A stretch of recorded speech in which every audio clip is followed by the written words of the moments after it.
No, we do acquisition fees because, like I said, when we're doing a value play, usually from the income, I'm not making any money from the cash flow. So I need to make my acquisition fee so that I can sustain myself throughout that time period.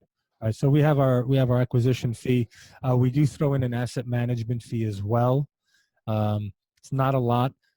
It's in there also just in case we need to replace ourselves and we need to bring in a third-party asset management fee, asset management company. So that line is already built in. The expense is already built in. It's not an additional expense to the investors. So they know that it's there. We also throw in different fees if we have to bring in a broker-dealer or if we have to pay more, all other fees that may come up with raising capital. So we throw that in there. And but we make it very simple. This is what it is. This is where we're going to take it, and this is what your return is going to be. So the simpler we make it, the investors like it. Now, we have a lot of accredited investors and a lot of very sophisticated, qualified investors as well. So they understand, the process and where we're taking it.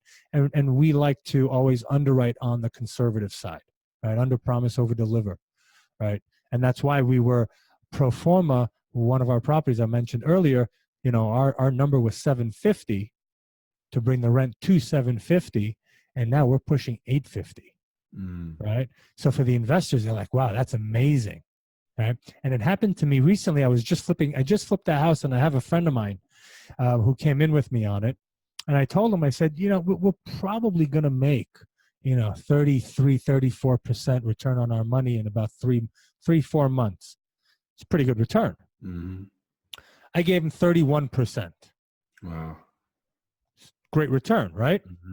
What was the first thing he said? Oh, but you said 33, 34. Right?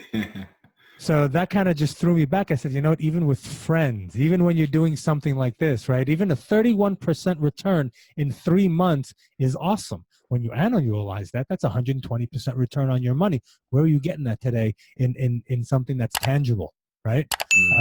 So in something that's growing equity constantly.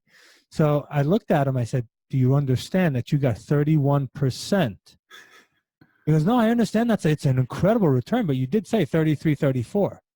So in my mind, I say now, again, even with friends or, whatever you're doing, under promise and over deliver, right? It just makes it sound so much sweeter. Imagine if I would have told him we're going to make 30% and we made 31%.